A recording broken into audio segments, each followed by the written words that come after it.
എല്ലാവരുടെയും മനസ്സിലും ഹൃദയത്തിലും എന്നും സ്ഥിതി ചെയ്യുന്നൊരു മഹാപുരുഷൻ നമുക്ക് ശരീരം കൊണ്ട് ഇപ്പോഴില്ല. അദ്ദേഹത്തിൻ്റെ ശബ്ദം എന്നും ഈ പ്രപഞ്ചത്തിൽ നിൽക്കുന്നുണ്ട്. ആ സംഗീതം കേട്ട് ആസ്വദിച്ച് ഞാൻ പഠിച്ച ഒരുപാട് കാര്യങ്ങൾ അതിൽ നിന്നും മനസ്സിലാക്കിയിട്ടുള്ളത് കൊണ്ട് ഇന്ന് അദ്ദേഹത്തിൻ്റെ ഒരു സ്മരണ ദിവസം കൂടിയാണ്. മുഹമ്മദ് റഫി സാബ് എല്ലാവരുടെയും ഒരു ഗുരുബോധനാണ്.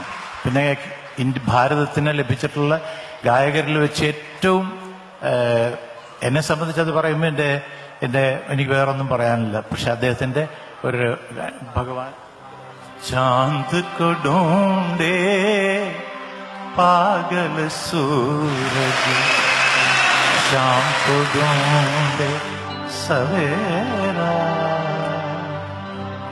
मैं भी ढूंढूं उस प्रीतम को हो न सका जो मेरा भगवान मेरा हो तेरा हो लुट गई मेरे प्यार की नगरी अब तो नीर बहाले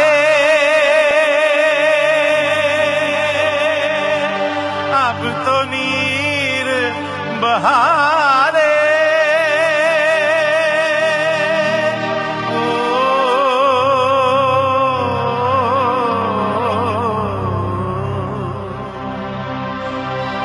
अब तो निर्वाले ओ दुनिया के रखवाले सुन दर्द भरे मेरे नाले सुन दर्द भरे मेरे नाले ओ दुनिया के रखवाले रखवाले रखवाले रखवाले रखवाले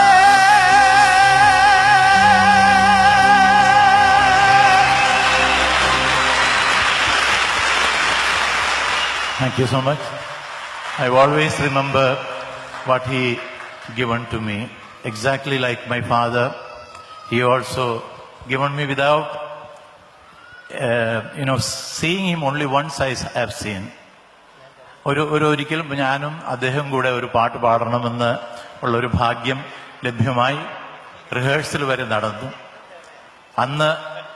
അന്നൊരു കാര്യം ഞാൻ പഠിച്ചു. അദ്ദേഹം എന്നെ സംസാരിച്ചതിൻ്റെ ശബ്ദം ഇപ്പോഴും എൻ്റെ ഈ കാതിലിരിക്കുകയാണ്. ബേട്ടെ എന്ന് പറയുന്നത് നമുക്ക് കേൾക്കണമെങ്കിൽ വളരെ അത്രയ്ക്ക് സൂക്ഷിക്കായിരുന്നു അദ്ദേഹത്തിൻ്റെ വോയിസ്. ഒരു ശബ്ദം പോലും സംസാരിക്കുന്നതിൽ പോലും വളരെ ഇതായിട്ട് ആ സംഗീതം വരുമ്പോഴേക്കുള്ള വ്യത്യാസം അതിനത്രയ്ക്ക് സൂക്ഷിച്ചിട്ടുണ്ട്. അതാണ് ഞാൻ പ്രത്യേകിച്ച് പറഞ്ഞത്. ഇതൊക്കെ നമ്മൾ ഉൾക്കൊള്ളണം. ശരീരം നമുക്ക് തരുന്നത് ഈശ്വരനാണ്. അത് വളരെ വിലപിടിച്ചതാണ്.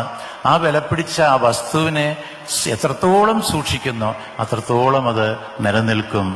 അത് തിരിച്ച് നമ്മളവിടെ ഏൽപ്പിക്കുന്നത് വരെ നമുക്കൊരു കടപ്പാടുണ്ട്. അതിൽ മറ്റു ഒരു വസ്തുക്കളും അതിൽ പോയി കലരാൻ പാടില്ല എന്നുള്ള ചിന്തയോടുകൂടി അതൊക്കെയാണ് അവർ നിന്നത്, ഇന്നും നിലനിൽക്കുന്നത്. അതുകൂടാതെ എൻ്റെ കുടുംബത്തിൻ്റെ ഒരു ഗുരുവായ ദക്ഷിണാമൂർത്തി സ്വാമിയുടെ വേർപാട് ഒരു വർഷമായി കഴിഞ്ഞു. അപ്പം അതുകൊണ്ട് അദ്ദേഹത്തിൻ്റെ ഓർമ്മയ്ക്കായിട്ട് എനിക്ക് പറഞ്ഞു തന്നിട്ടുള്ള ഏറ്റവും മറക്കാൻ പറ്റാത്തത് റിഹേഴ്സൽ ടൈമിൽ പറഞ്ഞു തരുന്നതിൻ്റെ രീതി എത്രത്തോളം ഉണ്ടെന്നുള്ളത് ഇന്ന് ഓർമ്മയുണ്ട്.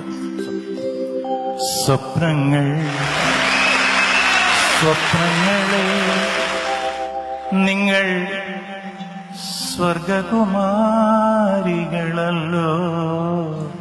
ഓ സ്വപ്നങ്ങളെ നിങ്ങൾ സ്വർഗകുമാരികളല്ലോ.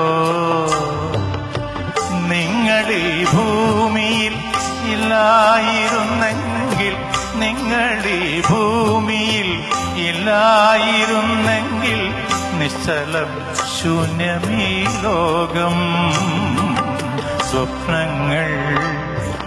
സ്വപ്നങ്ങളെ നിങ്ങൾ സ്വർഗകുമാരികളല്ലോ. ഓ